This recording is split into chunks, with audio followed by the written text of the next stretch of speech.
The Selfish Path to Romance. Download Chapter 1 for free at drkenner.com. And right now we're going to turn to the phone lines and speak with Suzanne. Suzanne, welcome to the show. Thank you. What's your question? My 3-year-old has recently developed an aversion to going outside, and I need to know how to help her through that. We were caught in a thunderstorm about 2 weeks ago. Oh, okay. And since then, she will not go outside. Okay, so what happened during the thunderstorm? Can you give me the world through her perspective? What happened and what you suspect, what terror you saw in her eyes, if that's the case? That's probably the hardest part. It was just raining when we walked to the car, and I had my 2 children, my 6-year-old and my 3-year-old, with us. And I was putting my 3-year-old in the car. She was actually already in her car seat, and I was buckling her when it just started pouring, buckets and lightning, thunder. And it was one of those awful mom moments because my 6-year-old was not in the car yet. Okay. And I'm trying to get my 3-year-old buckled in and trying to encourage my 6-year-old to get in the car. And it was just chaos. And after I got them both in the car, we were all, my 6-year-old and I were drenched. We actually had to go to the doctor. She was fine at the doctor. Oh, really? Oh, you were en route to the doctor? I was en route from school to the doctor. Okay. For a regular checkup. Yeah. And she was fine, but starting the next day, she wouldn't go outside. Okay, so did she say anything to you, like, I'm afraid it will happen again? All she says when we go out, like when you try and take her outside, she goes, no rain, no rain. And she holds her hands over her head like she's trying to protect herself from getting wet. Okay.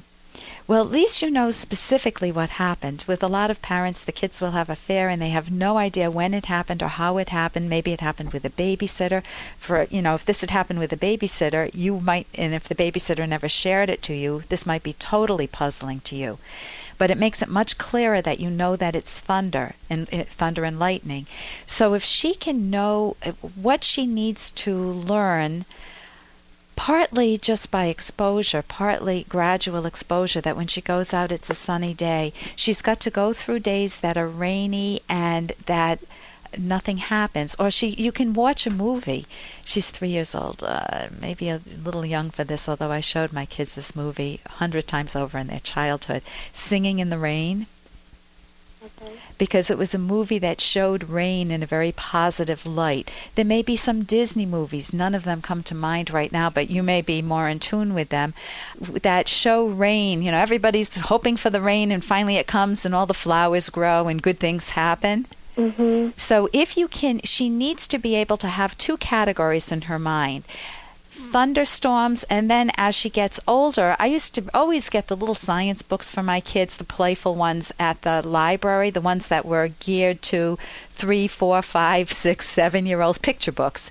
And I would explain it to them that there's nothing bad that's going to happen. Now, you say that, lightning can do harm. We were hit 3 times in our home, go figure.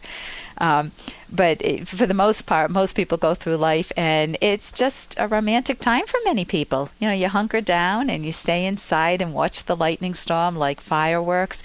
You might even show her some fireworks that are fun, because that makes a loud noise.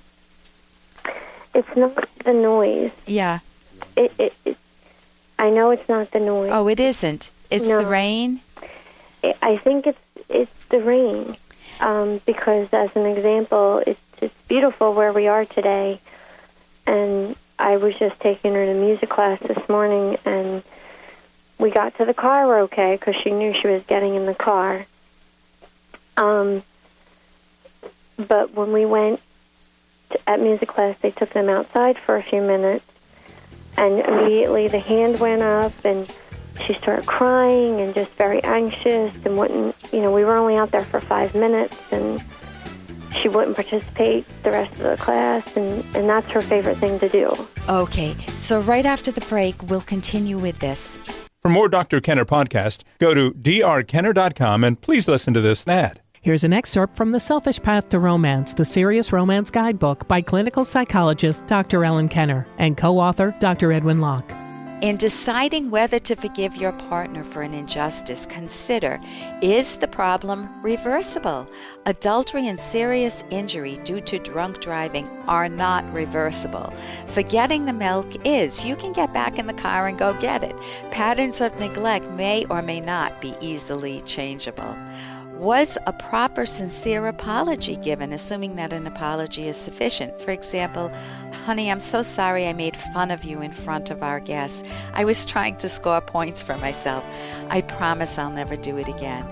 Any meaningful apology has to be backed up by subsequent behavior that is consistent with it.